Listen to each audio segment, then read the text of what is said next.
So success can be kind of a pain, right? Fighting game events are better than ever. There's 24-hour venues, exhibition matches, multiple streams. The events aren't located in the middle of nowhere all the time anymore. But at the same time, event fees are going up and travel's not really getting any cheaper. But having said that, you should always try to register early to events. So a while ago, I did a video about going to your first Evo and how you can save a few bucks and avoid some extra fees. And I thought with tournament season coming up, it'd be good to do another video, especially where people are maybe going to their first tournament or are going on a budget, how they can save a few bucks and still have a good event. And I realize the timing of this isn't great with the COVID-19 situation going on. But regarding that, just make sure to keep your hands clean, don't touch your face too much. And if you need to, wear a mask, and then always follow social media because if the situation gets worse, the event definitely will get canceled. You've already seen a couple have. But on to bigger and brighter things. I actually invited NerdJosh. He's from Team Spooky, and he's been playing fighting games for many years now, and he's pretty much traveled to almost every event in the United States. And he's the one that's gonna actually have a lot of insight into some tips and tricks on how you can save money going to fighting game events. Hey everyone, this is NerdJosh. I've been playing fighting games for 20 years. Been a member of the streaming group Team Spooky for around 11. And I've been traveling to events for about 14, 15 years now. And I'm here to give you some advice on what you need to do when you go to these events. So there's a couple tricks that a lot of people don't know about. So the first thing I'm going to tell people is download Hopper. Hopper's helped me out a lot recently. That and Skip Lag for if you don't mind getting some of those carry-on only flights where they'll let you bring your bag on, but you're getting off before the final destination. You're doing a halfway connection flight. You can get really cheap flights that way, but you're not able to really bring a lot with you. So sometimes it matters your comfort zone as well. So there's this app called Hopper. It pretty much is just a calendar travel app that you type in the dates. It'll constantly tell you when the prices are fluctuating and how the rates had changed years prior. It'll give you warnings of what its algorithm is picking up. And through that, I've been able to scout a ton recently, even more, I'd say more than even when I was in my heyday traveling a lot, but that helps a lot. And if you use websites like Kayak or any of the main websites, make sure to clear your cookies because it will pick up when you're interested and it will keep that in mind, so it will charge you more. Honestly, some of the biggest expenses that people don't realize is baggage. I've had it where I was going to go stream and I brought all my stream gear to the East Coast. And then when I flew back, I had a connection. I flew through United back to American, even though I bought it through American. But because I started on United, they charged me more for my luggage. And I ended up getting some crazy fee, little things like that. You can get nickel and dimed real quick. A lot of events, you want to check the Uber prices, especially at certain times. You want to make sure, does traffic affect stuff? I went to Absolute Battle in Dallas, Texas a couple years ago, and I didn't expect it to be so far from the venue to be so far from the airport. It was a pretty expensive cab, and I didn't realize Dallas has one major road that's some of the worst traffic in the U.S. at certain times. So, hitting both of those at the same time was pretty rough. At first, it definitely motivated me a lot more that weekend to do better. If you're fine with sitting on a bus for 20 hours, by all means, go ahead. But, I went to final round one year and it was supposed to be 27 hours and it ended up being 31 or something, both ways, by the way. And I didn't play great at all that week. That's one of my worst weekends playing, but I definitely had a lot of fun at the event itself. And it really isn't that bad, especially Megabus. If you look ahead, you can get tickets anywhere from $1 to $15. I just went with Kizzy K to a Guilty Gear event called Guilty Beer in San Francisco last month, and we just jumped on the Amtrak that day because we really wanted to go, and it was a great weekend, honestly. So no matter which way you traveled, you're probably going to be at a train station, a bus stop, or an airport. And if it was a really long trip, you probably just want to call an Uber or a Grab. and get to the hotel right away. But instead of doing that, actually check if there's a shuttle, especially if you're at an airport. A lot of times there's free shuttles to the hotels. If there's not a shuttle, wait around for a bit because there's probably someone else going to the event there. So you can probably split a Grab or Uber fare with them and it's way cheaper. So speaking of the hotel, if you happen to find a hotel that's really close, like within walking distance, and it's cheaper, go for it. But if the hotel is really far away and you have to take cabs to it, even if it's super cheap, it's really not worth your time and money that you're gonna spend on that. And speaking of the hotel, when you check in, you're gonna have to give a deposit. This is $50, $200, whatever it is.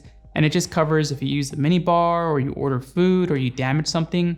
So that means if you give the deposit, you're on the line. So if you have roommates and they're messy and they trash something, you're gonna have to pay for it. And speaking of roommates are the cheapest way to really split the cost of staying at a place. But Josh actually has some tips and advice when you have multiple people staying with you at a hotel.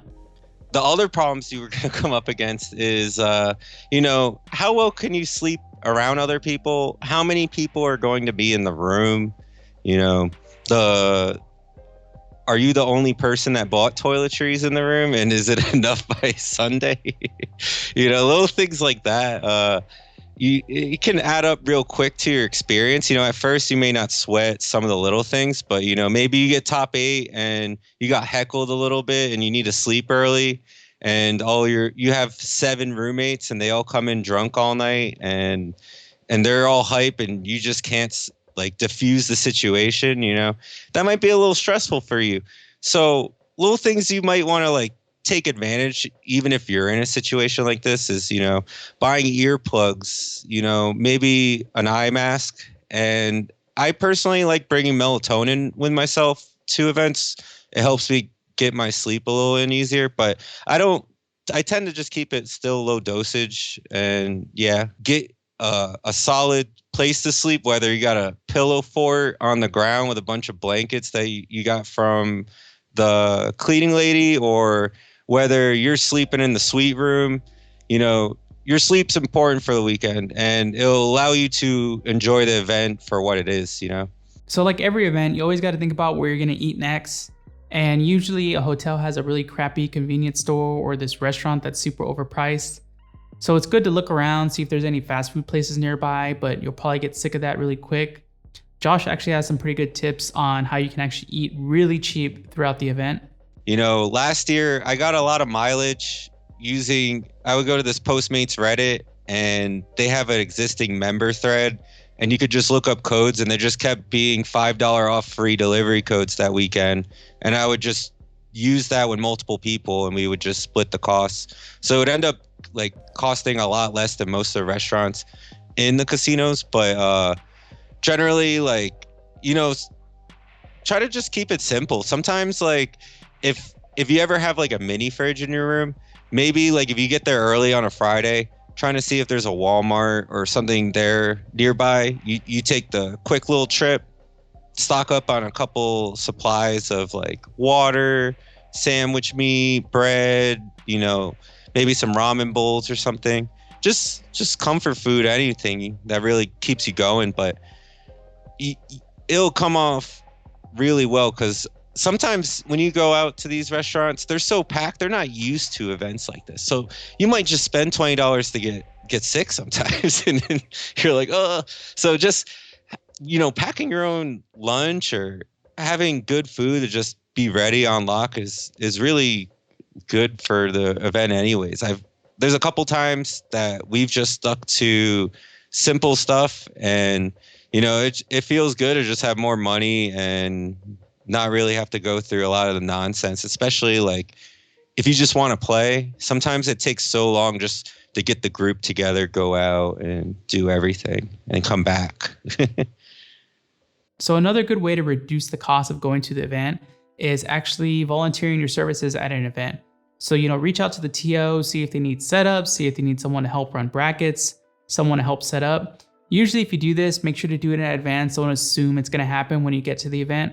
But if you ask and they say yes, then you might get your venue fee waived, you might get a few extra bucks, and you might even get some free food.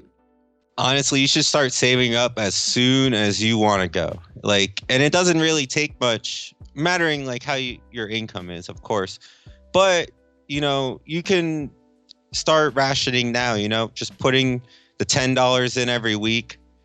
Once you didn't go to Evo last year, well, make that the event you want to go to this year. And, even if just putting $10 there to your fund doesn't have to cover the whole thing. It can be your backup for what you need. And maybe, by the next year you have $500 there, an extra $300 on top. That's a pretty ballin' Vegas vacation for some people, I've definitely gone to Vegas with a lot less and had a lot more fun. And I could see people doing a lot more with that. Even if you're in a spot where like you're streaming and you have a following and stuff like that, don't put the GoFundMe on them just like a couple weeks prior. Like, build up the storyline to it. Tell them why you want to go. Show them what you're going to do and make it into a storyline thing and see if people want to support your efforts if you really care that much. Nobody wants somebody to like be like, I'm godlike, get me there in 3 weeks, and then you don't even know if the guy made top 8 because you don't see you don't even see the name in top 16. You're like, what happened? And then it's like, you're going through the Smash, there's no updates, and you just see pictures of that person drunk somewhere on the internet, and you're like, oh, great. But if said person, 2 months ahead of time builds this up to everyone and gains trust about it, you might even be more prepared than even what you thought you would be if you were just jumping into it. So thanks again to NerdJosh for joining us in this video and giving us so many tips. I'll let him tell you where you can find him on the internets, and I actually left links to all his channels in the description. You can find me at youtube.com/NerdJosh, twitch.tv/NerdJosh, and twitter.com/NerdJosh. I also do some Instagram stuff. It's mostly food. If you like food, I would definitely follow me there. But I've been streaming a lot on Twitch lately.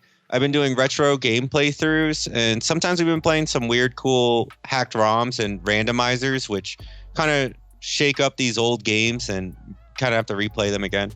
But I've been playing a ton of Grand Blue, getting back into Dragon Ball Fighters, and I play with a lot of the best players in Southern California and host sessions for it all the time. I just got out of streaming a lot of tournaments for Super Arcade, but I've been meaning to run a new event soon, but there might be some announcements on that soon, but nothing yet. But yeah, honestly, I'm more back into this as a competitor. So if you're interested in high-level gameplay, theory, or any of that, give me a follow and ask a question. So I want to know from you, are you planning to attend any fighting game events for the first time this year? If you've been attending fighting game events, what is like the biggest expense of going to these events? Are there any travel tips that we might have forgotten? Let us know in the comments. Thanks again for watching. If this video was helpful, leave a like. And if you're planning on living off hotel lobby coffee at some tournament this year, make sure to subscribe. Catch you in the next one.